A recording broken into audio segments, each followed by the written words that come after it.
ṣe ṣe tó ẹ má ya fọ́tò òkú ẹ má ṣe fídíò eléyìí ló ṣe pàtàkì sáwọn èèyàn àwọn ará ilé òkú gan kódà bóyá kìí ṣe gbogbo wọn ti rí tán tó fi dórí Facebook kí là ń bá káàkiri bẹ́ẹ̀ bá kú lọ báyìí dípò kí gbogbo wa ká ṣe bí ká ṣáájú rẹ̀ fídíò láàmà yà nítorí pé àbá tó kú yìí tó agbàfọ́lọ́run ni àdánù ńláńlá ni kí èèyàn ó kú táì kú kí àwọn ọmọ olóko ti máa lọ rán àǹkárá àmọ́ kí ló fa ìjókòó yìí a gbọ́dọ̀ ṣàlàyé ọ̀pọ̀lọpọ̀ ọ̀rọ̀ ló ń ti lọ lórí social media Masha Allah ó sì di dandan ajẹgbèsè rẹ̀ ká ṣàlàyé bàbá wa Sheikh al-marhum Muyideen Ajani Bello rahimahullah àti tẹ̀gàntẹ̀gàn fẹ́ni tí ó bá ṣẹ̀gàn àti ẹni tí ó pẹ̀gàn àti ẹ̀ àti àti àá erin kọjá mo rí nǹkan fìrí kàṣà wàláhì làzim bàbá kọjá bẹ́ẹ̀ wọ́n wáyé eré wọ́n ṣayé eré wọ́n ṣe wọ́n tí wọ́n lè ṣe lára nǹkan tí Sheikh Muyideen represent lékè ogójì ọdún sígbà táwa yìí òun ni ọ̀rọ̀ tó dàrú lórí ọ̀rọ̀ fìdáù Allahu Akbar pàápàá jùlọ aljanaza kalwalima ètò jẹ́ ara tí ń bá wa fínra nílẹ̀ Yorùbá ká máa ṣòkú bí ẹni ṣe wàlímà tí ń bá wa fínra nílẹ̀ Yorùbá tẹ́ bá débi tó ti láwọn ṣe fìdáù ẹ máa béèrè pé kí ni wọ́n ń ṣe ni ṣé wọ́n ń kó mọ ni àbí wọ́n ń ṣe ìyàwó wọ́n ń joyè bá a bá gbé sórí ṣẹ̀ríà àtọ́lọ́hun ọba mú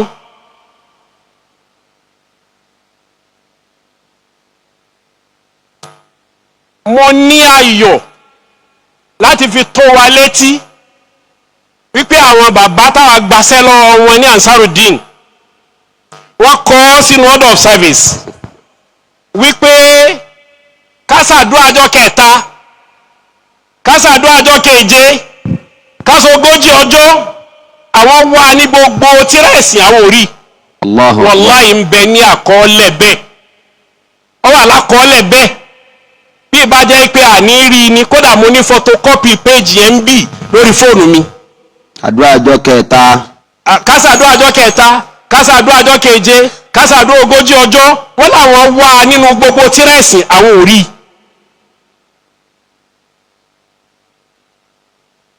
àwọn gbé sí pé àṣà ni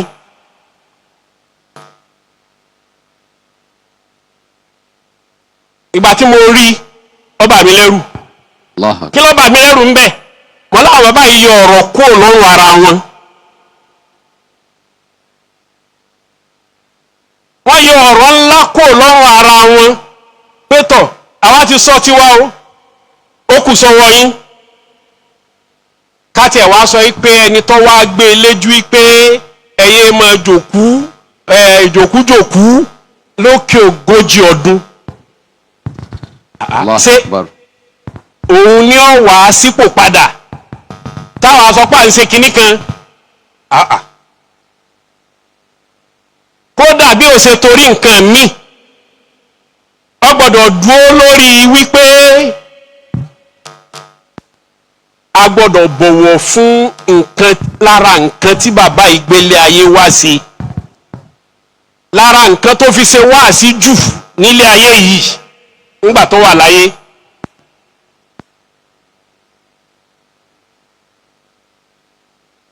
ọ̀rọ̀ tó pọ̀ ló ń lọ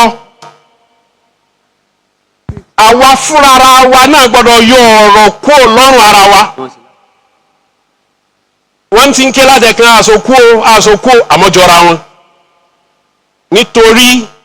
tó bá jẹ́ pé bí ẹni tó lọ yìí ṣe fẹ́ ni àtijọ́ tá ti ṣe janaza àfẹnití ọba lọ kí wọ́n lé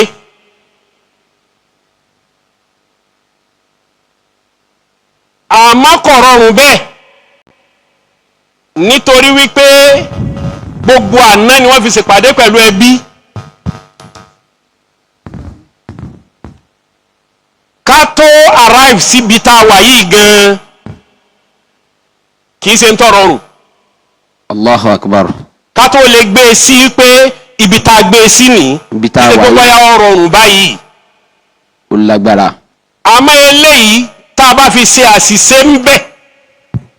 abẹ ọlọ́run ọba ọlága kọ́ yá fi wá. àmín. nítorí alalhaqiqa òótọ́ tí ń bẹ ń bẹ ni wípé ń tọ́ lágbára jù tó ní ládájú òun ni salatul janaza tó ń sẹ́yìn lánàbí wa Muhammad sallallahu alayhi wa sallam. mùsùlùmí bá kú tá a bá rí 40 èèyàn mùsùlùmí tó bá kírun sí ilá tí wọ́n sì pẹ̀rẹ̀ wájú ọlọ́run ó gba ìpẹ́ wọn. janaza salatul janaza náà àkákún ọ̀pọ̀lọpọ̀ àwọn bàbá wa yìí ni wọ́n wà ń bẹ̀ níjọ́ jímọ̀ gbogbo wa la mọ̀ ń tọ́sẹ̀lẹ̀ la rí ń tọ́sẹ̀lẹ̀ afẹ́ lè má rí ìrun janaza kí. Allahu akbar. wallahi alazim. wallahi uqsim bi rabbil kaaba. afẹ́ lè má rí ìrun janaza kí. gbogbo àwọn bàbá àgbàlagbà yìí gan ni wọ́n ń tì wọ́n fẹ́ gbé wọn ṣubú. Allahu akbar. àwọn ń bira wa ẹ̀kọ́ ẹ̀sìn wo gan ní bẹ lára wa ìwà mùsùlùmí wo gan ní bẹ lára wa. Allahu akbar. àgbọ́yé ẹ̀sìn wo gan ní bẹ fún wa. Allahu akbar.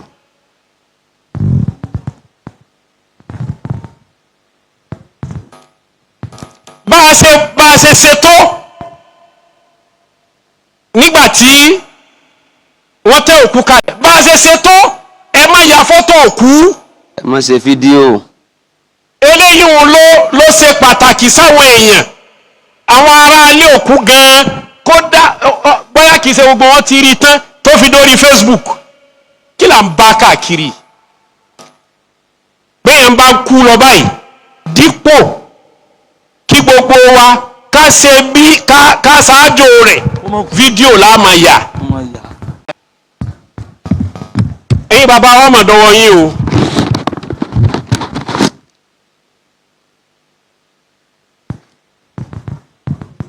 kódà alẹ́ mi rí níjọ́ jímọ̀ àwa kọjú sí báyìí àwọn kan sì wà lókè níbi tá a wà wọ́n kọjú sí wa a kọjú sí kíblà àwọn yẹn kọjú sí wa ìgbà tá a sì ṣe Allahu Akbar àwọn náà sì ṣe Allahu Akbar. ibi orí òkè. ẹ̀yìn ni wọ́n kọjú sí kíblà wọ́n sì ń kírun sókù la. kí wọ́n ní nfààní ara àwọn nǹkan tá a máa rí nílé òkèèrè kódà ara àwọn nǹkan tá a kà nípa àwọn sábẹ́ ànábì wa Muhammad sallallahu alayhi wa sallam ni wípé iye èèyàn báyìí iye èrò báyìí ló àtẹ́ǹdì janaza tẹ́bádé Asia tẹ́bádé Arabia iye èèyàn tó àtẹ́ǹdì janaza iná ni wọ́n máa kà. so àkọ́kọ́ nǹkan tí mo fẹ́ yanjú lélẹ́yìí ẹlẹ́kejì òun ni wípé látijọ́ tí ìṣẹ̀lẹ̀ látijọ́ jímọ̀ là ń ti ń ké aṣọ níjọ́ jímọ̀ wọ́n tún ṣe mítìnì rẹ̀ náà lánàá ibi ìṣebi tẹ́nìkan wà táwa retí wípé wọn ò tiẹ̀ fún wa ní take away wọn ò tiẹ̀ fún wa ní small chop wọn ò tiẹ̀ fún wa lóúnjẹ. kò sí o. Ìbàdàn lẹ wà ente bi mba npa ta ba ti ku nbi eyale alamala In be roundabout. en tó kú n tó gbé ayé sọ leleyi wa man baddalahu ba'da ma sami'ahu fa innama ithmuhu 'ala alladhina yubaddiluna man baddalahu en tó bá yí padà ba'da ma sami'a ko se njo sọ pé wọ́n gbọ́ nǹkan tí bàbá wa Sheikh Muyideen Ajani Bello Rahmatullah alayhi. tí wọ́n sọ ìbẹ̀nu kẹ́tẹ̀tì ìbẹ̀nu CD ìbẹ̀ lórí Facebook láti Friday gbogbo èèyàn ní ti ń gbé sórí Facebook nǹkan tí bàbá yìí sọ ní kò síjọ́ mẹ́ta kò síjọ́ méje kò sógójì ọjọ́ kò sí anniversary òkú ká tún máa ṣe birthday fókú 1 year remembrance anniversary kò wọnú ẹ̀sìn kò wọnú bí kankan nù ṣẹ̀ríà.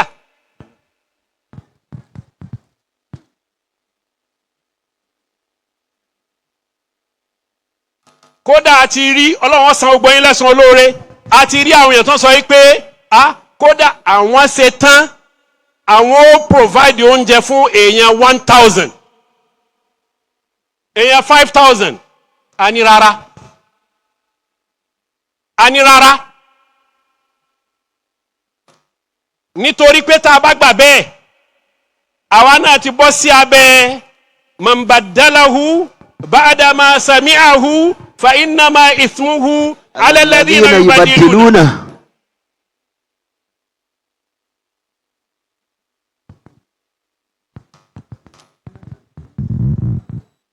ẹlẹ́ẹ̀kẹta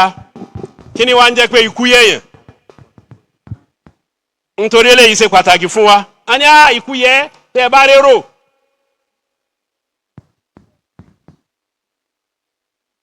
eléyìí ṣe pé ikú yẹ̀yàn ńgbà tá a tún kéré jù báyìí lọ tí wọ́n máa ń fi ẹ̀yìn àwọn adigunjalè tí wọ́n máa ń fi ti àgbá tó ẹ pé irú èrò tí máa débi tí òkú ti kú ló túmọ̀ sí pé ikú yẹ̀yàn ni ó yẹ kí ikú ọ̀yẹ́ àwọn amúrọ̀bà hùn. a máa ń fẹ́ yín wọ́n ti àgbá. nítorí mo rántí àwọn èèyàn tó lọ wo yéénú sí àti bẹ́ẹ̀ bẹ́ẹ̀ lọ eléyìí ò túmọ̀ sí pé ikú yẹ̀yàn.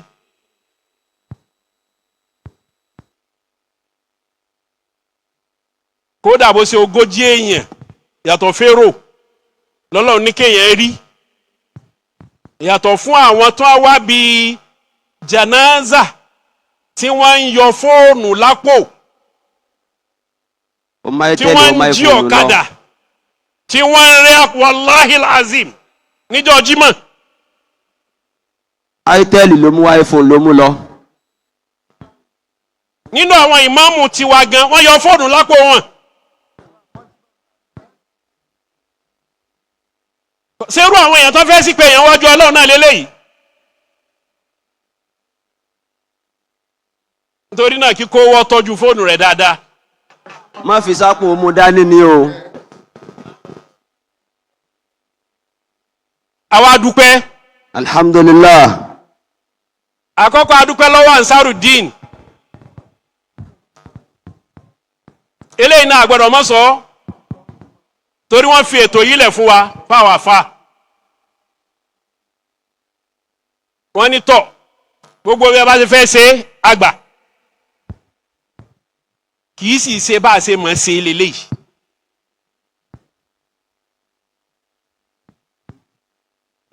àmọ́ àwa náà ò ṣe ìfẹ́ ẹnu. n tá n fi ń sọ̀rọ̀ yìí ni wípé kọ́mọ́ wa di pé kí lẹ́yìn sọ kódà Muyideen nígbà ayé rẹ̀ bó ṣe sọ tó ìgbà tó kú wọ́n sòkú àbí wọ́n sòkú gbogbo bó ṣe sọ tó rárá o ẹ bẹ̀rù Ọlọ́run o kẹ́ tó sọ̀rọ̀ eléyìí o ẹ bẹ̀rù Ọlọ́run o ẹ bẹ̀rù Ọlọ́run o ẹ bẹ̀rù Ọlọ́run o.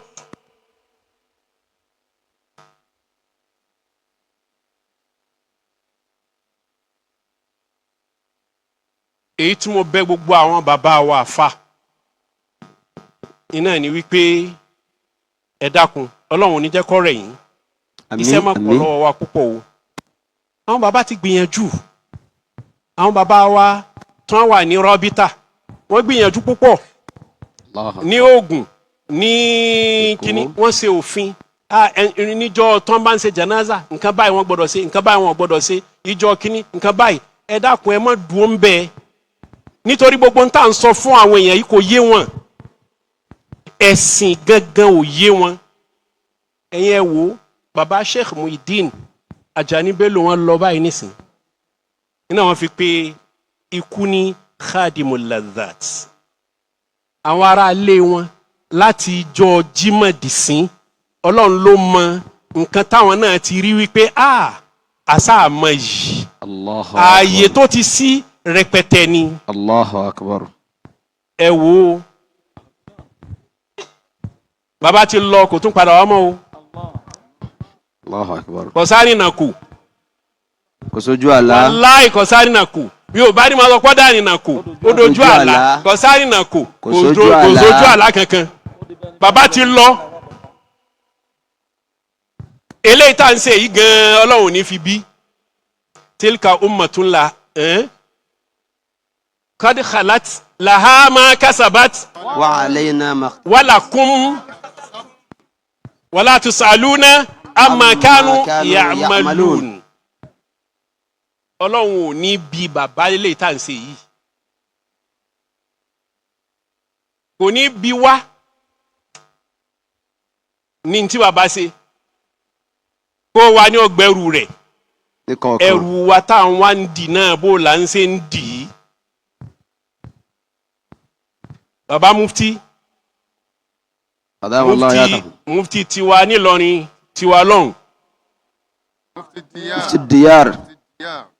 ẹrù wa tá ń dì sẹ́ kí là ń dì sínú ẹ̀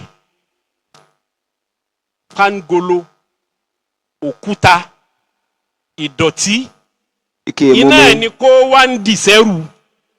ìdérí ọtí agolo mílìkì. nígbà tó jẹ́ wípé Ọlọ́run ò tijú àti mú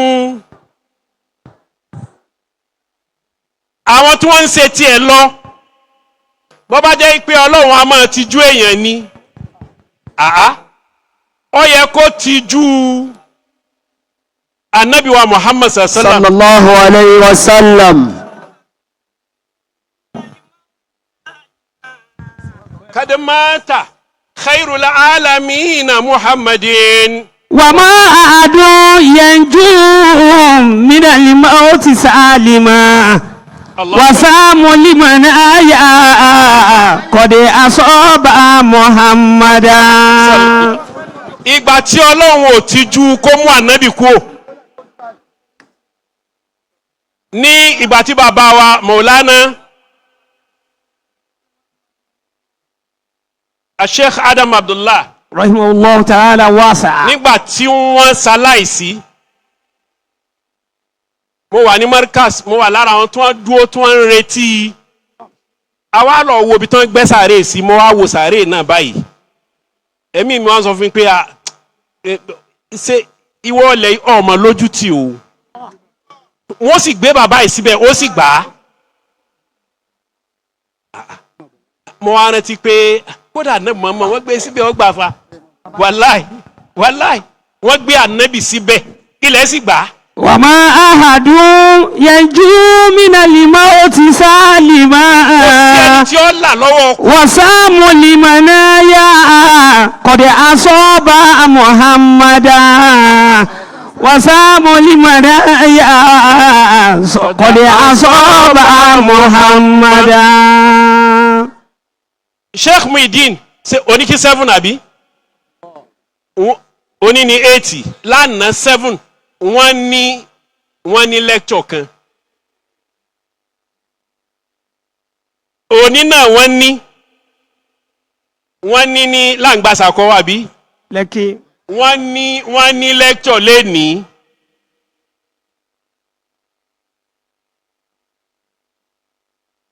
bá wà ń bẹ Ọlọ́run kan fi wá di gẹrẹwu ni bá a sí ń bẹ ayé ọmọ lọ kódà kò ní mọ̀ pa kú o nítorí eléyìí àwọn nǹkan tó yẹ ká tún ṣe ẹja tún ṣe kí èèyàn ó kú táì kú kí àwọn ọmọ olóko ti máa lọ rán àǹkárá kí wọ́n ó kú táì kú kí oríṣiríṣi ti máa ṣẹlẹ̀ sáà ń retí kó kú ni àbí inú wa ń dùn ẹja jáwọ́ ń bẹ̀ tó wáyé pé tẹ̀sìn ni ń tá a lè ṣe dípò rẹ̀ pọ̀ tá a pa fẹ́ ṣe sàárà ọ̀nà tá a lè gbà ṣe é pọ̀ àwọn àfáà ìsàlùbárà wọ́n ṣe jòkújòkú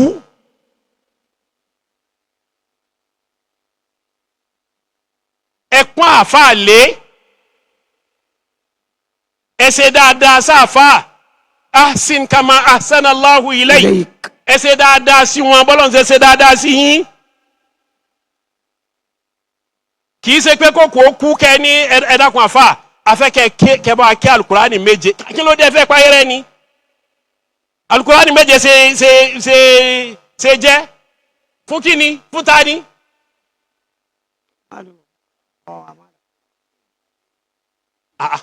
wọ́n yìí ṣáájú báwọn bí a bá fẹ́ ṣáájú ẹja tẹ̀lé lànà ṣẹ̀ríà ká tẹ̀lé súnà nàbí wa Muhammad láti máa ṣáájú àìsà gidi ń tá mọ̀ àyí fi agídí ṣe àwọn bàbá wa náà wọ́n ní ẹ̀sìn ìmọ̀ ló ní àdínì ọgbọ́n ògbé ẹ dákun ọdọwọ́ yín ẹ̀yin bàbá wa ibi tí ọ̀rọ̀ ń lọ yìí ọ̀dà kódà rárá kódà bó ṣe lè wù kó kéré mọ́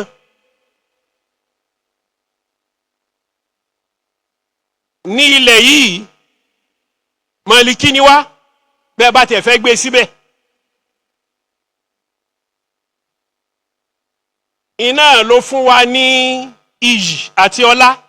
tá a níyì tá a bá wá kú òun bẹ̀ tá a fi lẹ̀ tá a gbé nǹkan míì lọ́wọ́ iyì náà lọ o tẹ́ ẹ bá débi òkú kiri ó ètò wà tó jẹ́ pé yóò sì máa wù yín kọ́lọ́n kó ṣàánú wa wàláhì yóò máa wù yín ẹ lè dé ṣọ́ọ̀ṣì kẹ́ ẹ bá pé wọ́n ti pásítọ̀ ẹ rí rí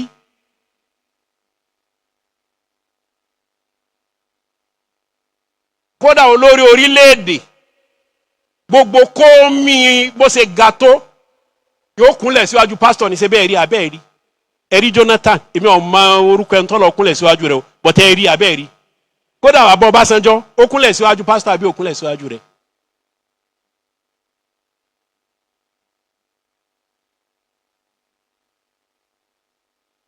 ẹ máa wò ó díẹ̀díẹ̀ iyì wa ń lọ díẹ̀díẹ̀ àpọ́nlé wa ń lọ díẹ̀díẹ̀ àwọn tí ò tó wa bàbá àwọn tí ò tó àwa ọmọ yín wàláhì lazim wàláhì bí Rabbil Kaaba àwa ọmọ tẹ́ ẹ bí àwọn tí wọn ò tó wa tí wọ́n wá fẹ́ sọ yín dẹrú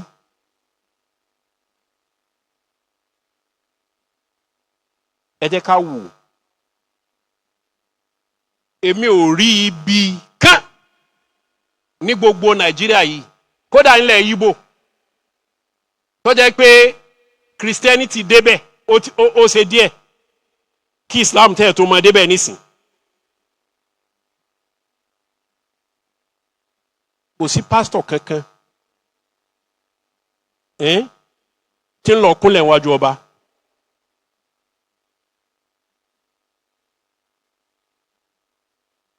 kò sí ọba kankan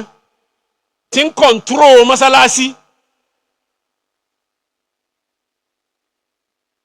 àpọ́nlé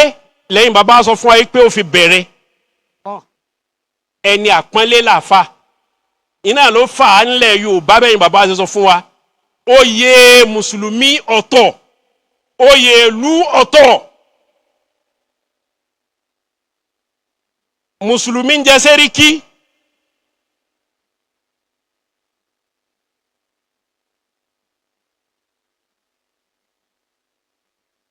wọ́n sì láàyè oyè ìmáàmù ọ̀tọ̀ gbogbo ẹ ti dàrú mọ́ra wọn ẹ dákun ẹ tó àwa lè kéré ẹ̀yin lẹ́lẹ́ tó tá a bá sọ wọ́n láwọn ọmọ tán ẹ̀yin sì ni tán ẹ tó kẹ́ tó lọ o ẹ tó kẹ́ tó lọ o Ọlọ́run ní ti mú ikú o báyìí àmín ẹ tó kẹ́ tó lọ. إن هذه تذكرة فمن شاء اتخذ إلى ربه سبيلا. abẹ́ Ọlọ́run ọba àlekè ọlá mọ́sá bá wa sàlékún kẹ́ àti ìgẹ̀ fún bàbá wa Sheikh Muhyideen Ajani Bello. Allah